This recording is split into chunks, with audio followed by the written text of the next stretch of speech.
Bom dia, oitavo ano matutino. Bom dia, oitavo ano vespertino. Tudo bem com vocês?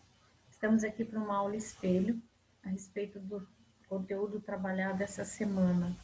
Por favor, coloquem nos seus cadernos a data da aula, certo? E o conteúdo que nós vamos trabalhar. Nós vamos trabalhar hoje sobre perspectiva, ok? Então, estamos lá na página 82 do livro. Eu vou compartilhar a página do livro, nós vamos ler o texto, vou fazer alguns comentários sobre a obra que lá é apresentada. Depois eu vou passar um PowerPoint para vocês, mostrando como é fácil desenhar em perspectiva, certinho?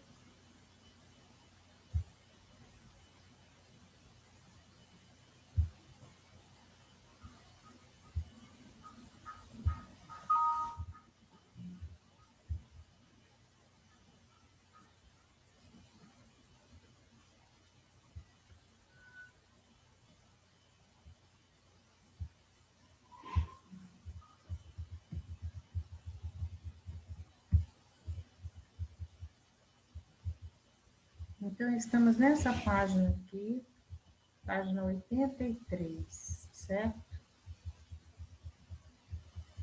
É aqui que nós começamos a aula de hoje.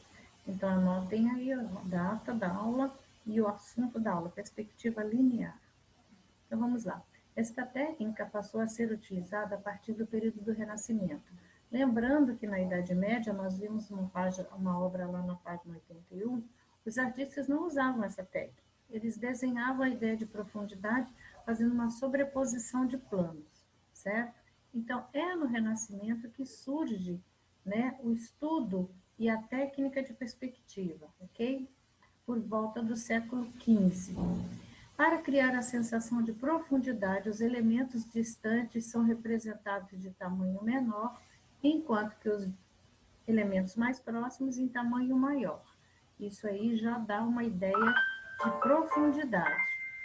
Quanto mais próximo ao observador, maior e mais detalhado. Você percebe, lógico, aquilo que está perto da sua vista, próximo de você, você vê com mais detalhes. O que está ao longe, você vê com menos detalhes. Para isso, os artistas desenvolveram uma técnica. Então, perspectiva, gente, é uma técnica, né? Uma técnica de desenho. Observe as imagens abaixo. Aqui nós temos uma obra de Canaletto, um artista maravilhoso que pintou as vistas de Veneza. Ele era apaixonado por Veneza e ele pinta muitos canais de Veneza. Ele usa muito da perspectiva, tá? Essa obra já foi feita no século XVIII, a 1730, a entrada do Grande Canal de Veneza. E nós vamos ver a obra abaixo, a mesma obra, usando então já um recurso de perspectiva, que são as linhas em diagonal. Observe aí, as linhas desenhadas aqui em vermelho sobre a obra se encontram em um único ponto. Ele será o ponto de vista do observador. É um ponto imaginário para onde o observador está olhando, fixando o olhar, a vista se dirige para aquele ponto, certo? As linhas determinam o tamanho dos elementos da pintura. Quanto mais próximo, maior. Quanto mais distante, menor. Os elementos que se encontram mais à frente são chamados de primeiro plano, primeiro plano, primeiro plano. Os que estão mais ao fundo dizemos que está em segundo plano. Vocês vão ler e responder essas duas questões, tá? Que já foi solicitado para vocês na tarefa de bloco, ok? Na página seguinte, tem uma atividade que eu quero chamar a atenção aqui. Vocês vão desenhar aqui algum objeto, alguma coisa. Mas prestem bem atenção. As linhas estão convergindo, são as linhas de fuga, certo? E nós temos aqui linhas paralelas na vertical e paralelas na horizontal. É muito importante que elas sejam paralelas. Se você não desenhar certinho, elas vão distorcer todo o seu desenho, tá? E outra coisa que eu quero chamar a atenção, que vocês têm que observar, é que À medida que essas paralelas, verticais ou horizontais, vão se aproximando do ponto, elas vão ficando mais próximas uma das outras. À medida que elas se afastam, elas vão ficando mais distantes. É esse recurso que dá a ideia da profundidade, mantendo uma proporção entre os elementos desenhados, né? Então, fica um desenho mais realista, ok? Mais próximo da realidade.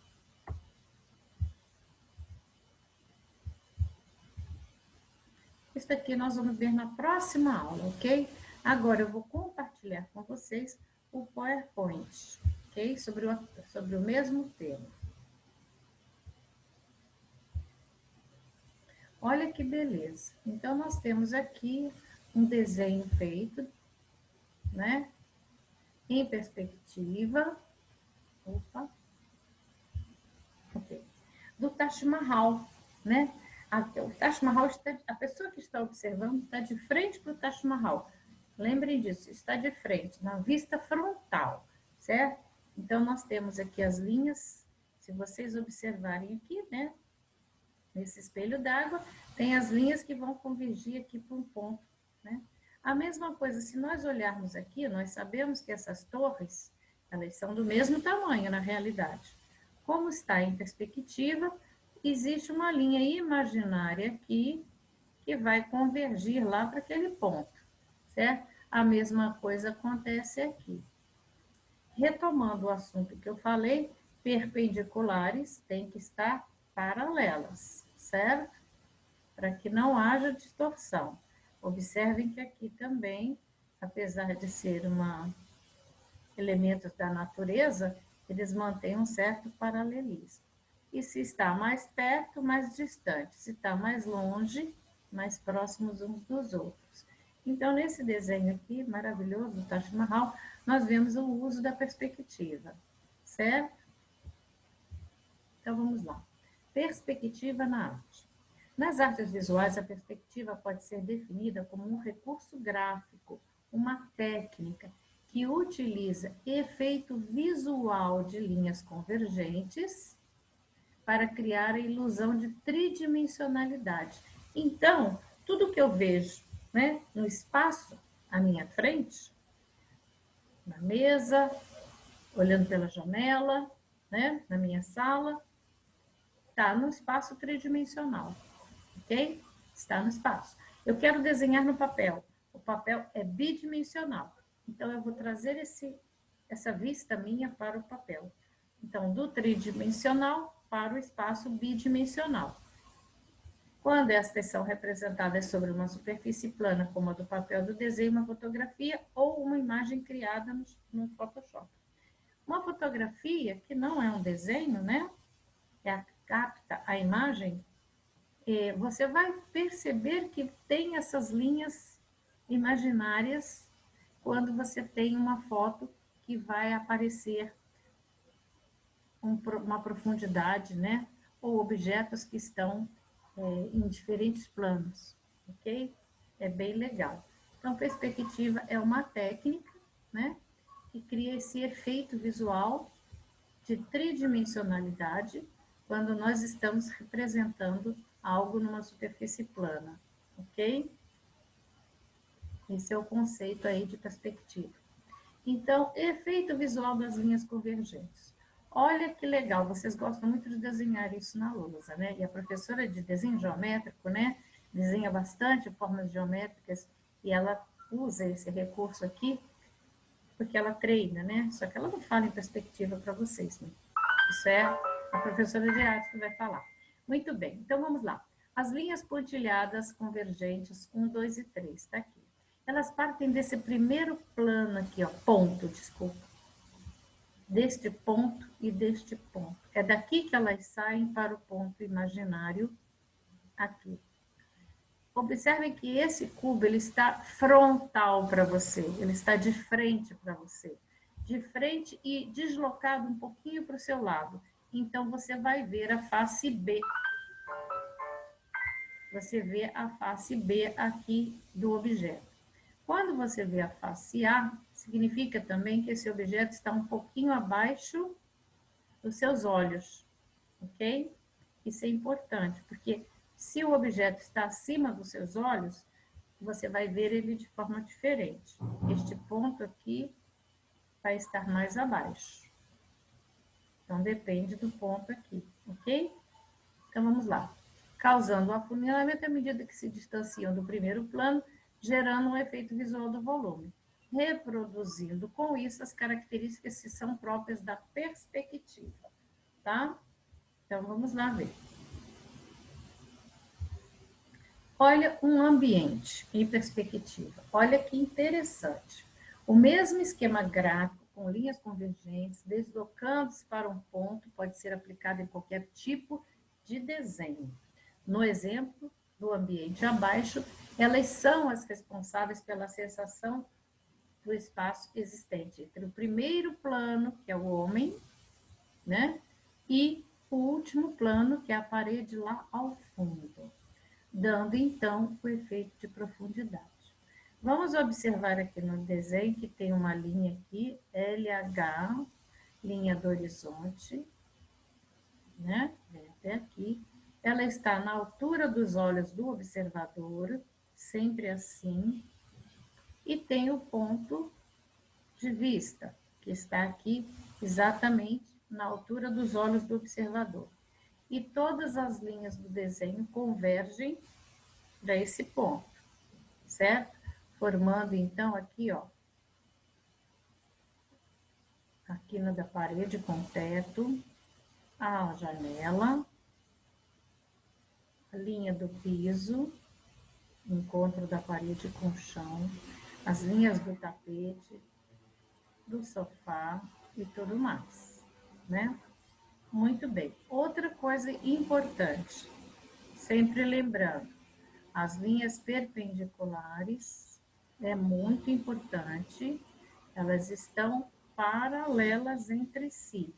As linhas horizontais, que aparece aqui ao fundo, também estão paralelas, tá? Se você fizer assim, o seu desenho fica bacaninha, não dá distorção, ok? Seguindo. Então, vamos ver os elementos, né? Esses pontos, a linha do horizonte que nós mostramos lá. Então, como é que eles são definidos? Sempre lembrando que são imaginários, porém, eles têm um local adequado onde você vai colocar para desenhar. A linha do horizonte. Então, nós temos aqui nessa primeira imagem a linha do horizonte. Está na altura do observador, certo? Então, a linha do horizonte, ela fica sempre no nível dos olhos do observador, ok? O ponto de vista. Na representação gráfica da perspectiva, é comum o ponto de vista ser identificado por uma linha vertical perpendicular à linha do horizonte. Porém, o ponto está aqui, ó, ok? Bem na altura dos olhos do observador. Ela colocou aqui, mas na realidade está aqui, ok? Ponto de fuga e linhas de fuga. Okay? Então, as linhas de fuga são as linhas convergentes que se direcionam para aquele ponto, chamado ponto de vista ou ponto de fuga, ok? E tudo vai, então, se dirigir e vai reduzindo de tamanho à medida que vai se aproximando do ponto de fuga. Aqui está a linha do horizonte, ó, minha gente, tá? Observe que as árvores vão diminuindo e à medida que elas vão também ficando mais longe, elas vão ficando mais próximas. E sempre as perpendiculares, para que não haja distorção, certo? Muito bem. Então, nós vamos ver 3 tipos de perspectiva aí. Com 1 ponto de fuga, com 2 pontos de fuga e com 3 pontos de fuga. Ok? Então, vamos lá. Aqui, olha, o objeto está de frente para você, assim como aquele primeiro cubo. Só que o ponto de fuga daquele cubo estava direcionado para a direita, então você estava vendo a lateral do cubo. Aqui ele está bem atrás, ok? Então vamos lá. No desenho em perspectiva paralela, as linhas de fuga deslocam-se apenas para um ponto de fuga. Objetos nesta situação apresentam sua face frontal paralela ao observador, ok? Então, nós temos aí essa imagem, né? Onde a gente vê a linha do horizonte está acima, o ponto de fuga está aqui. As linhas convergem para lá. Nesse desenho aqui, né? Desenho de uma rua, de uma cidade, observem que as paralelas, sempre paralelas, e as verticais também, ok? E as convergentes seguem para lá. Cada lateral aqui desse prédio tem uma linha convergente que vai para aquele ponto imaginário ao fundo. Então, quando o objeto está frontal para você, nós temos um ponto de fuga, ok? Quando o objeto está numa posição oblíqua, aqui é a aresta que está mais próxima do observador, então você vê, né, dois pontos de fuga, porque você tem duas vistas da lateral do objeto. Ele não está de frente para você, está numa posição oblíqua. Então, nós chamamos de perspectiva oblíqua. Usamos dois pontos de fuga, tá?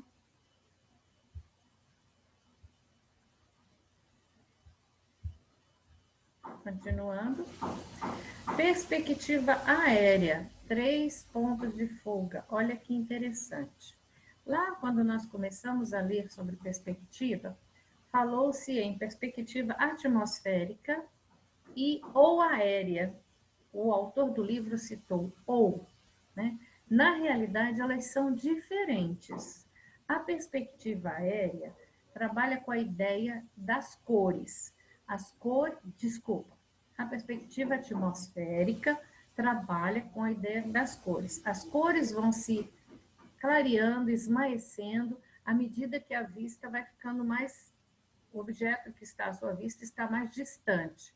Então, o ar atmosférico interfere na visão e interfere nas cores, né? Então, se usa esse recurso de clareamento da cor para dar a ideia da perspectiva atmosférica, ok? A perspectiva aérea, né, é como se você estivesse vendo alguma coisa de um espaço.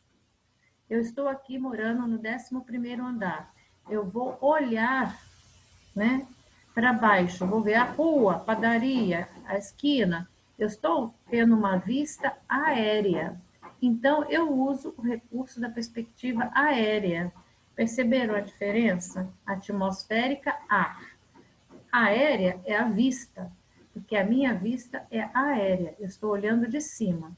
Meu professor da faculdade, ele gostava muito de perspectiva aérea. Você acredita? Ele tinha um aviãozinho, né? Esses aviões pequenos, para fazer fotos de perspectiva aérea e para desenhar perspectiva aérea. Era o hobby dele. Um professor maravilhoso que eu tive de perspectiva. Muito bem. Quando observamos um objeto em uma posição oblíqua a partir de um nível visual bastante alto, então o observador está lá em cima e ele olha para baixo, né? Para representá-lo tridimensionalmente, é necessário o uso de 3 pontos de fuga. Professora, e se o objeto que eu estou olhando é um prédio na frente do meu? Ele está frontal para mim. Eu vou ter 3 pontos de fuga? Não, na realidade não, certo? É uma perspectiva aérea, mas você não vai ter 3 pontos de fuga, ok? Se você vê o telhado, né, como você está vendo de cima, você vai ter 2 pontos de fuga. Mas, se está virado frontalmente para você, você só vê um. Aqui, então, desculpa. Então, nós temos aqui nós temos aqui um ponto de fuga, como se ele estivesse no fundo da Terra, né, para baixo do objeto, um na lateral direita, um na lateral esquerda, ok? Então, isso é a perspectiva aérea. E temos uma outra perspectiva, que é chamada contraplano. Ela também trabalha com 3 pontos de fuga. Contra é ao contrário do que nós vimos anterior. Eu não estou em cima, eu estou bem embaixo. Então, eu estou aqui na padaria dela, na praça aqui da Nova Suíça, olhando esse prédio imenso que construíram aqui de 50 andares, né? Então, eu estou olhando no meu contraplano, ok?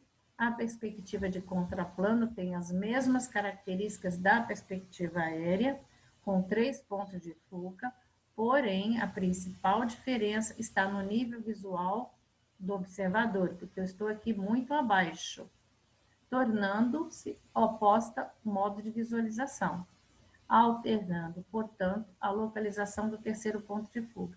Professora, cadê o outro ponto? Está aqui, ó. Se você prolongar essa linha aqui,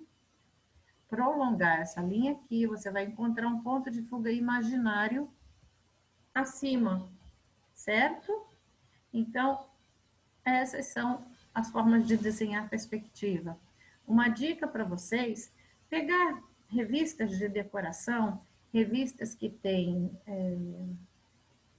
desenhos de prédios, ou mesmo esses folders de propaganda de construção, geralmente aqueles desenhos são feitos em perspectiva. É bem legal para você fazer um estudo sobre os pontos de fuga, certinho? Então, agora eu vou estar só finalizando, ok? Falando para vocês o seguinte, meus amores. É preciso que vocês vejam o vídeo que eu postei aí na plataforma ou o mesmo link que eu mandei no bloco de atividade. É interessante, é um professor desenhando em perspectiva, e é bem legal porque você vê o desenho acontecendo, né? E treinar, né? Pegar uma caixinha de sapato, pegar um objeto, uma caixinha de maquiagem, enfim, e treinar o desenho em perspectiva. É bem legal. Tenha uma boa semana, um bom final de semana. Um beijo no coração de todos e façam as tarefas com bastante capricho, tá bom? Tchauzão, pessoal!